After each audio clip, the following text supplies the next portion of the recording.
Baik pemirsa, kita akan kembali lagi untuk bisa melihat pelaku mutilasi dari jenazah yang jasadnya ditemukan di Tenjo Bogor yang juga ada di dalam koper berwarna merah telah ditangkap.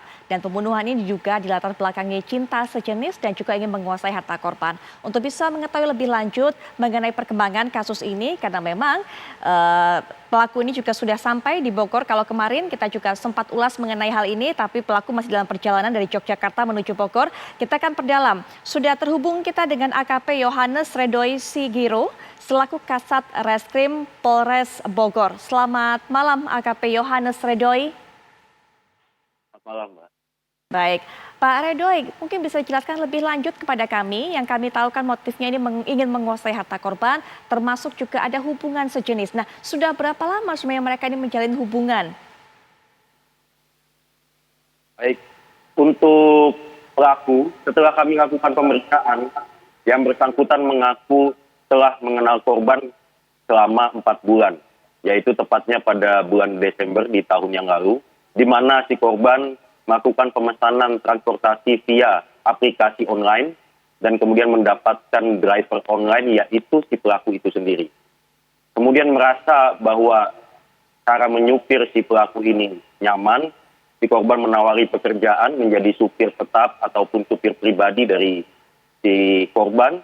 Dari situlah kedekatan pelaku dan korban terjadi, sehingga beberapa kali juga si pelaku tidur di tempat tinggal si korban. Demikian, Mbak. Baik, apakah ini termasuk perencanaan sudah direncanakan cukup lama oleh pelaku Pak? Karena itu tadi mengumpulkan niat nyali untuk melakukan mutilasi juga tidak mudah tentunya, apalagi jika tidak punya pengalaman Pak. Termasuk juga menemukan senjata untuk bisa melakukan mutilasi dan juga koper dan sebagainya. Baik, hingga saat ini pendalaman terhadap hal tersebut masih kami lakukan. Terhadap tersangka masih kami lakukan pemeriksaan secara intensif. Namun sementara ini pengakuan dari tersangka ataupun pelaku bahwa kejadian itu dimotivasi oleh cekcok antara korban dengan pelaku yang diakibatkan dari si korban meminta kepada pelaku untuk melayani si korban dalam bentuk seks berupa handjob. Tidak mau akan melakukan itu, si pelaku kemudian melawan korban dan terjadi pertengkaran di sana. Dan si pelaku mengambil sebilah pisau atau senjata tajam dan ditusukkan ke leher si korban. Setelah tidak sadarkan diri dan dipastikan telah meninggal, pelaku mulai memutar otak untuk menghilangkan jasad korban. Disitulah yang bersangkutan mencoba memotong-motong mayat si korban menggunakan pisau yang digunakan untuk menusuk leher si korban, namun tidak berhasil karena keras.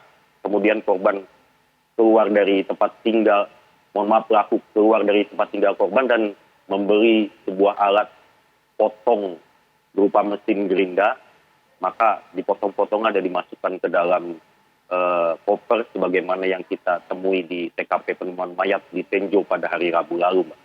Baik, jadi alasan pelaku melakukan mutilasi adalah untuk menghilangkan jasad, untuk menghilangkan jejak tersebut, begitu Pak Redoi. Pak, ini Betul, jarak antara tempat kejadian dengan tempat membuang koper itu apakah cukup jauh, Pak? Dan apa alasan dari pelaku memilih tempat itu, lokasi itu untuk meninggalkan kopernya? Baik, jarak antara tempat eksekusi yang dilakukan oleh pelaku kepada korban dengan tempat penemuan koper itu sekitar kurang lebih 1 jam, jadi tidak terlalu jauh, Mbak.